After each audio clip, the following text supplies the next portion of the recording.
Bienvenidos todos, vamos a empezar los temas de obstetricia.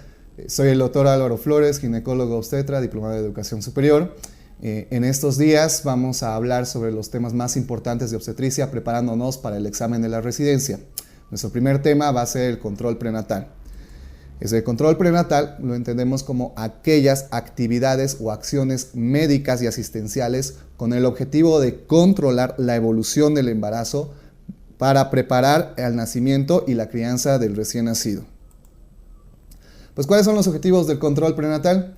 Los principales objetivos del control prenatal es la identificación de aquellos factores de riesgo que van a permitir catalogar el embarazo en un embarazo de alto riesgo y un embarazo de bajo riesgo. El permitir identificar esos factores de riesgo va a permitir fomentar, proteger y recuperar la salud materno-fetal para disminuir la tasa de morbimortalidad materna y perinatal. Las características más importantes del control prenatal van a ser tres. La primera, que tiene que ser precoz, ¿no? Significa que el control prenatal debe iniciar ni bien exista la sospecha del embarazo. Debe ser periódico. Periódico nos referimos a que los controles deben ser programados por el personal de salud y debe ser completo o integral, que en cada control prenatal se deban buscar síntomas y signos de peligro y se debe hacer una revisión completa desde la punta de la cabeza hasta la punta de los pies de la paciente. Antes de que hablemos del control prenatal como tal, debemos hablar de un control preconcepcional, antes de que exista el embarazo. Sería ideal que cada mujer que está planificando un embarazo pueda realizar su control preconcepcional, en el cual podríamos identificar factores de riesgo que puedan llevar a un embarazo de alto riesgo. Para eso debemos hacer una historia clínica completa, un examen físico, un examen ginecológico con la colocación de un espéculo, la valoración del tamaño uterino, de los anexos, la realización de una citología cervical, es decir, un Papá Nicolau, y solicitar exámenes básicos como el hemograma, grupo sanguíneo y el BDRL para identificación de probable sífilis. Además, 3 meses antes del embarazo o de buscar el embarazo, es ideal la administración de ácido fólico, aproximadamente 400 miligramos por día, con el objetivo de preparar el útero para el embarazo y además evitar las alteraciones del tubo neural. ¿Con qué periodicidad se debe realizar el control prenatal? La Organización Mundial de la Salud, como regla, establece que por lo menos se deban realizar 5 controles prenatales. La frecuencia recomendada también por la Organización Mundial de la Salud es que durante los primeros 28 semanas el control prenatal debería realizarse cada mes, es decir, cada 4 semanas. A partir de la semana 28 a la semana 26, el control prenatal debe realizarse cada 2 a 3 semanas. Y desde la semana 36 hasta el nacimiento, el control prenatal debe realizarse semanalmente. Esto puede variar en función de los factores de riesgo que pudiéramos encontrar o de patologías asociadas durante el embarazo que hagan que se modifiquen esta periodicidad. Ya entrando de hecho al control prenatal, las principales actividades son la elaboración de la historia clínica. Ya habíamos mencionado que la anamnesis representa el 70-80% de los diagnósticos. La identificación de signos y síntomas de alarma. Para el embarazo, los signos y síntomas, principalmente los síntomas de alarma, son el sangrado transvaginal, la eliminación del líquido transvaginal, la disminución o la ausencia de los movimientos fetales a partir de las 22 o 23 semanas de gestación, la presencia de dolor, pero dolor tipo contracción uterina, la presencia de cefalea asociada a acúfenos, tinnitus, fosfenos o epigastralgia que pueden estar revelándonos una hipertensión inducida por el embarazo. Y también debemos identificar otros síntomas de infecciones urinarias, infecciones cérvico-vaginales, que permitan la identificación de este tipo de patologías para su pronta y rápido tratamiento. Otras de las actividades que debemos realizar en el control prenatal es la medición, registro e interpretación del peso, de la talla, de la presión arterial en la madre, el riesgo obstétrico y el crecimiento uterino a través de la medición de la altura de fondo uterino y también a través de las maniobras de Leopold. Y dentro de los exámenes paraclínicos tenemos que realizar la determinación de por lo menos 7 exámenes básicos: el hemograma, el grupo sanguíneo, la determinación de glicemia, la determinación de la creatinina, un examen general de orina con un urocultivo, la determinación o una prueba rápida para VIH y pruebas no terponémicas, que en nuestro medio se realiza el BDRL. Debemos también realizar la prescripción de hierro, sulfato ferroso y ácido fólico. El sulfato ferroso podemos iniciarlo desde el comienzo del embarazo hasta el fin del mismo.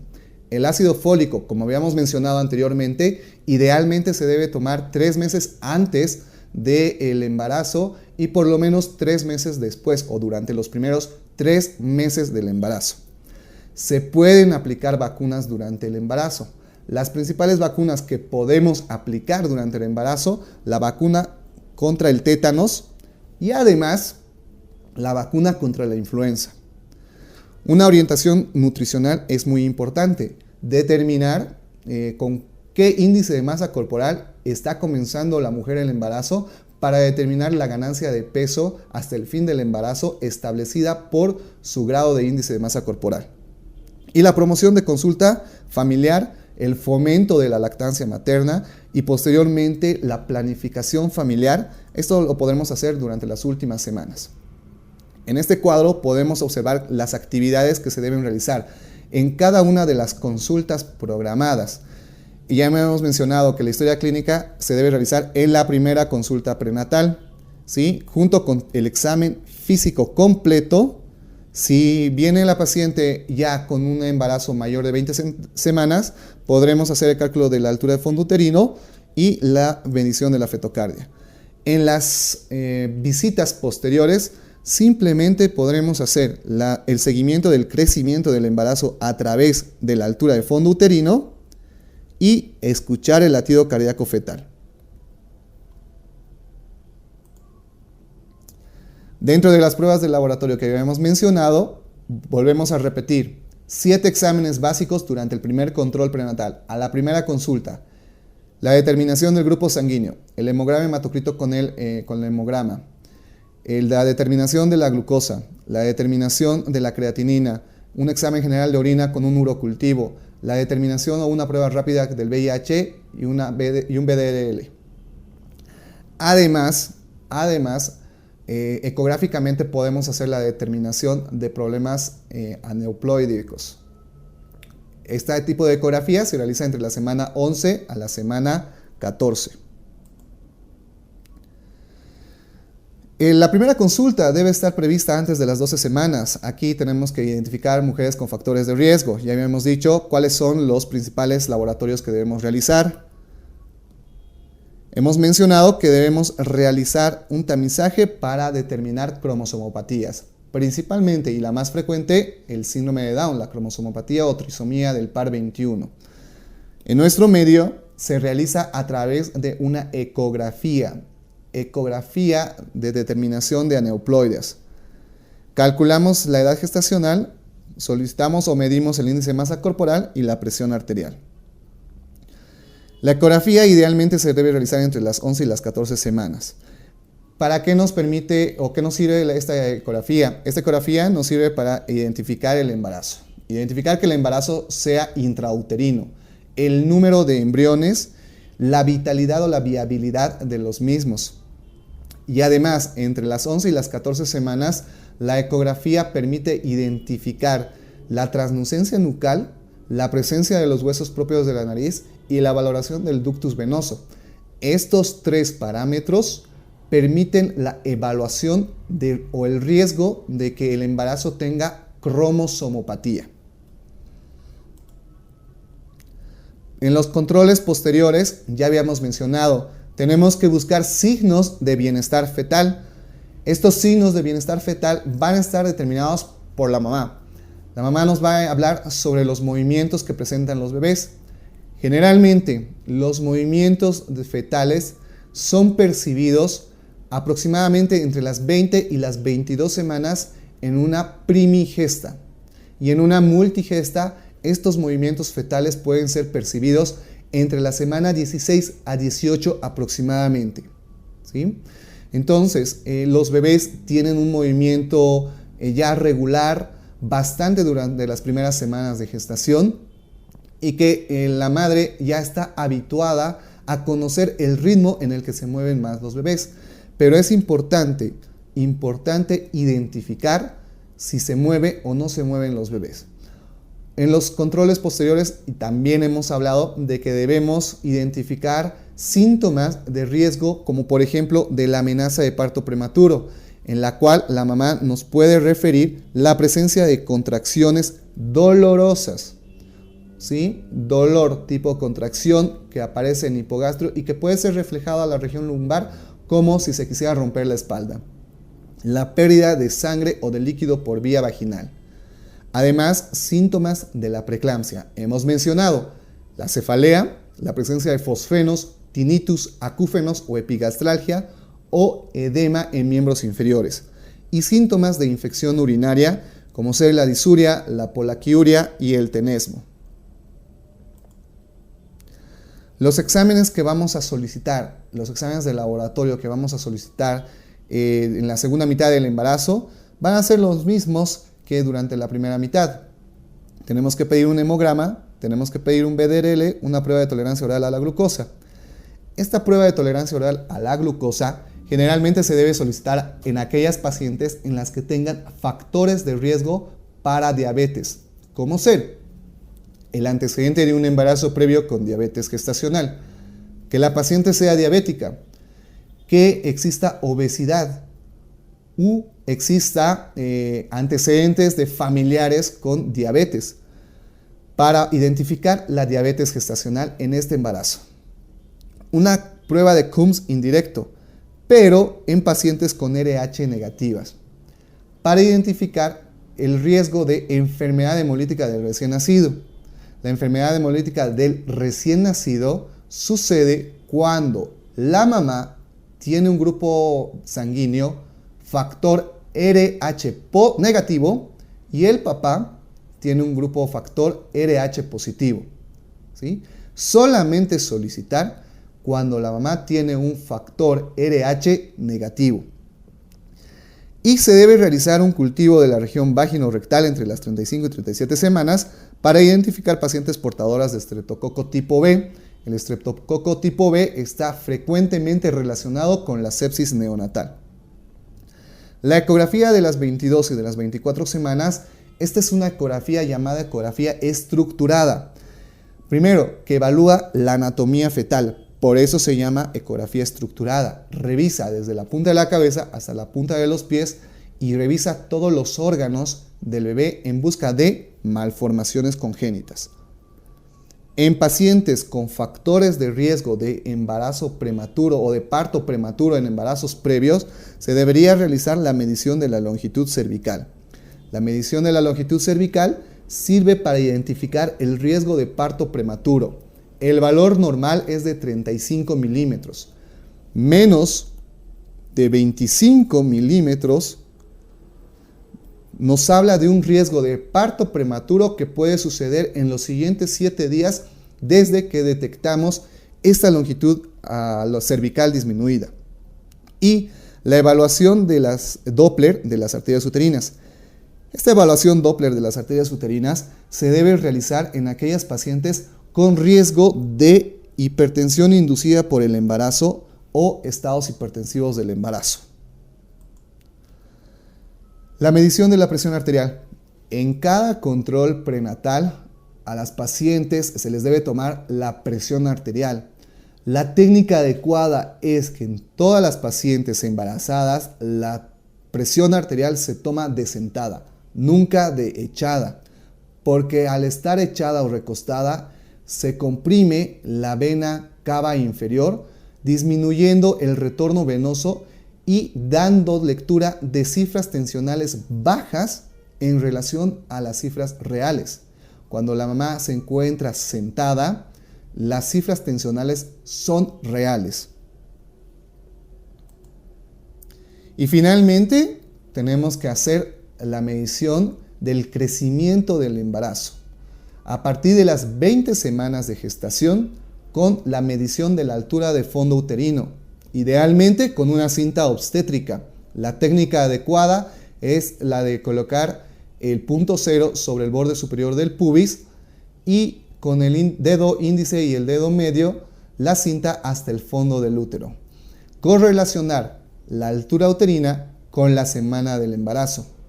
Y también tenemos que realizar el diagnóstico de la estética fetal, la actitud, la situación, la posición y la presentación fetal a través de las maniobras de Leopold.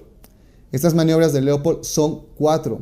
Como podemos ver en las imágenes, la primera maniobra de Leopold permite identificar la situación fetal.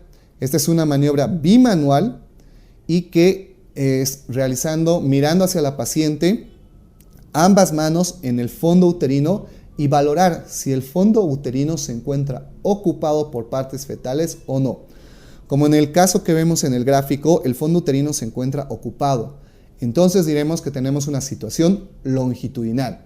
En caso de que el fondo uterino no estuviera ocupado por partes fetales, estamos hablando de una situación transversa. La segunda maniobra de Leopold permite identificar la posición fetal. La posición fetal es la relación del dorso fetal con uno de las semipelvis maternas, ya sea derecha o izquierda.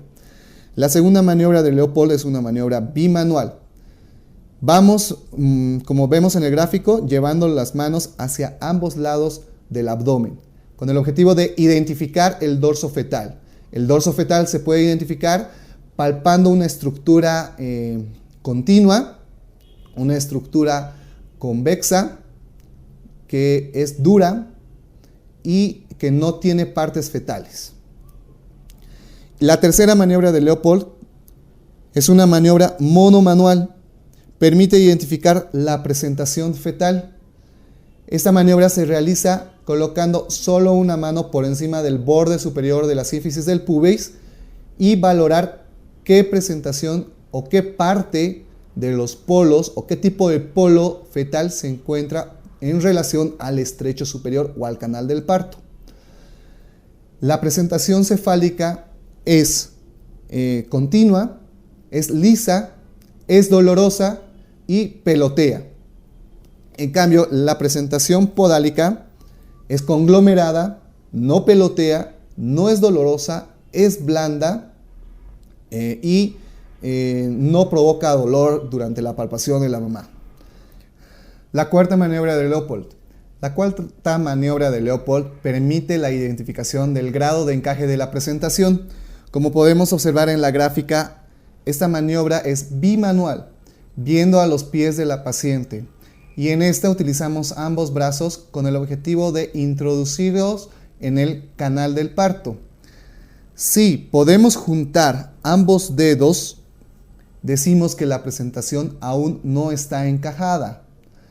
Si no podemos juntar ambos dedos, como podemos ver en el gráfico, hablamos de que la presentación ya está encajada. Entonces, en cada control prenatal, a partir de las 20-22 semanas, debemos de realizar estas maniobras de Leopold para identificar la posición, la situación, la presentación fetal. Algunas consideraciones especiales.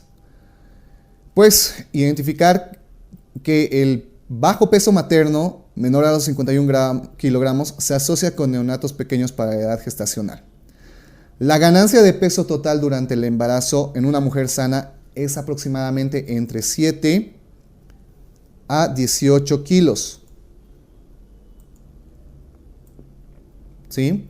Pero esta ganancia de peso va a estar en relación al índice de masa corporal con el que ha iniciado el embarazo una mujer.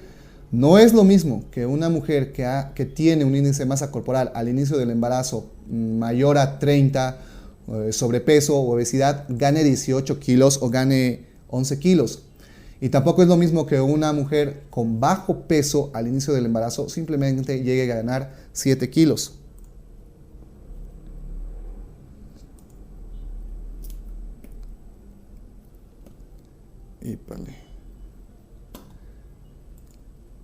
Ya.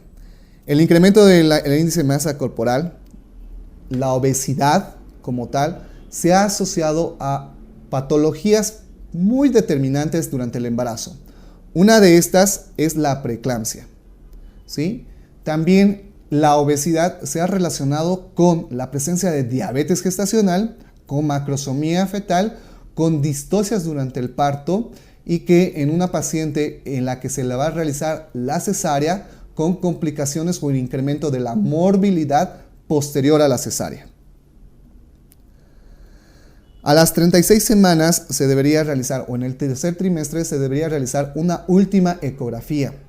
La última ecografía permite la valoración del peso fetal aproximado, la localización de la placenta, la cantidad de líquido amniótico y también se podría realizar una ecografía Doppler fetal para la evaluación de la arteria umbilical, la evaluación de la arteria cerebral media, para identificar riesgos de hipoxia fetal. Como ya habíamos mencionado antes, las maniobras de Leopold tienen una sensibilidad de 28% y una especificidad del 96% para identificar la situación, posición y presentación fetal. En esta tabla podemos observar la ganancia de peso ideal en relación a el índice de masa corporal con el que empieza el embarazo. Hemos mencionado que en una paciente con un índice de masa corporal normal, la ganancia de peso ideal debe ser entre 11.5 y 16 kilos. En una paciente con un IMC bajo, la ganancia de peso debería ser hasta 18 kilos. Pero en una paciente con obesidad, la ganancia de peso no debería superar los 7 kilos. Por lo tanto, en cuanto a ingesta de calorías, se recomienda unas 8.000 calorías adicionales, un incremento de 100 a 300 kilocalorías al día. Y es importante la ingesta proteica por lo menos mínimamente de 70 a 80 gramos por día. Y finalmente, dentro de los medicamentos, porque en algún momento del embarazo vamos a tener que hacer uso de medicamentos por distintas situaciones, ¿ya? Entonces existe un grupo, la Food and Drugs Association, que ha permitido la clasificación de los medicamentos en 5 categorías para identificar qué medicamentos se pueden o qué medicamentos no se pueden utilizar durante el embarazo. Estas 5 categorías son A, B, C, D y X. La categoría A, sin riesgo para el feto humano o posibilidad remota de daño fetal, ¿sí? Las categorías B son aquellos fármacos en los cuales no hay ningún estudio demostrado que muestre riesgo para el ser humano, pero sí han habido estudios en animales que pueden sugerir un potencial de toxicidad, es decir, teratogénicos, simplemente en estudios en animales, no en estudios en humanos. Por lo tanto, los medicamentos categoría A y los medicamentos categoría B sí están permitidos en el embarazo. Dentro de algunos ejemplos de los medicamentos categoría B tenemos algunos antibióticos como las penicilinas, las cefalosporinas, la clindamicina, la nitrofurantoína, las sulfamidas, el metronidazol en el segundo trimestre del embarazo.